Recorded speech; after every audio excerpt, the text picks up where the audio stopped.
Hello guys, മിഞ്ചീസ് വ്ലോഗിന്റെ മനോഹരമായ ഒരു വീഡിയോയിൽ നിങ്ങളെ ഇന്ന് കാണിക്കാൻ പോകുന്നത് എന്താണെന്ന് വെച്ചാൽ ഒരു പ്രത്യേകതരം പുല്ലിന്റെ പൂവാണ്. ഇത് കാണാത്തവരായിട്ട് കുറെ പേരൊക്കെ ഉണ്ടാകും, കണ്ടവർ അതിലും കുറച്ചു പേരുണ്ടാകും. ഇവിടെ ആരെങ്കിലും തൂറിയിട്ടുണ്ടാകുമോ എന്നറിയില്ല ഗൈസ്. ഇതാണ് ഗൈസ് ആ പുല്ല്.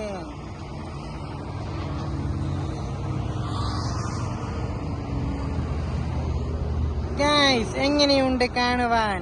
പഞ്ചവർണ്ണ പൈങ്കിളി പെണ്ണ് ഇന്നെനിക്കൊരു ദൂത് പ്രോഗ്രാമിയോ എന്ന ഗാനത്തിൽ ഈ പുല്ല് നിങ്ങൾ കണ്ടിട്ടുണ്ടാകും ഗൈസ്, കണ്ടിട്ടുണ്ടാകും ഗൈസ്. നല്ല മനോഹരമായ പുല്ലാണ് ഗൈസ്, വളരെ മനോഹരമായ പുല്ല്.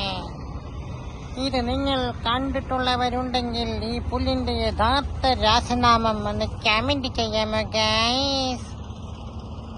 ഗൈസ് കിടിലൻ വെയിലാണ് ഗൈസ്, എന്നിട്ടും ഞാൻ നിങ്ങളെ ഇത് കാണിക്കാൻ വേണ്ടി തന്നെയാണ് ഗൈസ് ഇവിടെ വന്നത്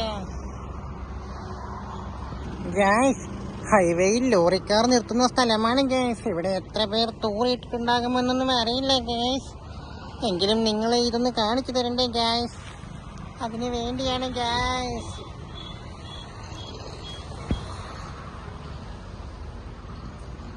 നോക്കും ഗൈസ്, എന്റെ മനോഹരമായ പുല്ലാണിത് ഗൈസ്. അതിന് തൊട്ടടുത്ത് തന്നെ വേറൊരു വൃത്തികെട്ട പുല്ലും ഉണ്ട്, കണ്ടോ ഗൈസ്? ഈ വൃത്തികെട്ട പുല്ല് ഈ സുന്ദരി പുല്ലിന്റെ കൂടെ തന്നെ നടന്ന് വലിയ ആളാണെന്ന് കാണിക്കുകയാണ് ഗൈസ്, വലിയ ആളാണെന്ന് ഭാവിക്കുകയാണ്. നമുക്ക് ഈ സുന്ദരി പുല്ലിന്റെ അടുത്ത് നിൽക്കുന്ന ഈ പുല്ലിന്റെ പേരെന്താണെന്ന് നിങ്ങൾക്ക് അറിയാമോ ഗൈസ്?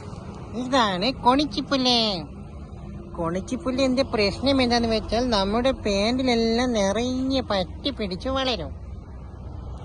എന്നാൽ സുന്ദരി പുല്ലാവട്ടെ വളരെ സുന്ദരിയായി മാത്രം കാണപ്പെടും. സുന്ദരിപ്പുല്ല് ഒരിക്കലും ഒരാളുടെ ദേഹത്തും പിടച്ച് കയറില്ല ഗൈസ്. അവൾ വളരെ മനോഹരിയായി ഇങ്ങനെ കാറ്റത്താടിക്കൊണ്ടേയിരിക്കും. കൂട്ടം കൂട്ടമായി വളരുന്ന ഈ സുന്ദരി പുല്ലിനെ നിങ്ങൾക്ക് എല്ലാവർക്കും ഇഷ്ടമായോ ഗൈസ്? ഇവിടെ നിറയെ ഉണ്ട് ഗൈസ് സുന്ദരിപ്പുല്ല് ഗൈസ്. ഈ സുന്ദരിപ്പുല്ലിന്റെ യഥാർത്ഥ രാസനാമം ആർക്കെങ്കിലും അറിയാമോ ഗൈസ്? അറിയാമെങ്കിൽ ഒന്ന് പറഞ്ഞു തരണേ ഗൈസ്. ഞങ്ങൾക്ക് രാസനാമത്തെ കുറിച്ച് വലിയ അറിവൊന്നുമില്ല ഗൈസ്. ഇത് കൊണിച്ചിപ്പുല്ലിന്റെ വേറൊരു രൂപമാണ് ഗൈസ്, കൊണിച്ചിപ്പുല്ലിന്റെ. കണ്ടോ ഗൈസ്, ഇതും നമ്മുടെ ഡ്രസ്സിലെല്ലാം പിടച്ചു കയറുന്ന കൊണിച്ചിപ്പുല്ലിന്റെ തന്നെ ഒരു ഫ്രണ്ടാണ്.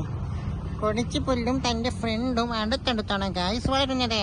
എന്നാൽ സുന്ദരിപ്പുല്ല് അവരിൽ നിന്നെല്ലാം മാറി തല ഉയർത്തിയാണ് നിൽക്കുന്നത് ഗൈസ്. കണ്ടോളാം ഗൈസ്, കണ്ടോളാം.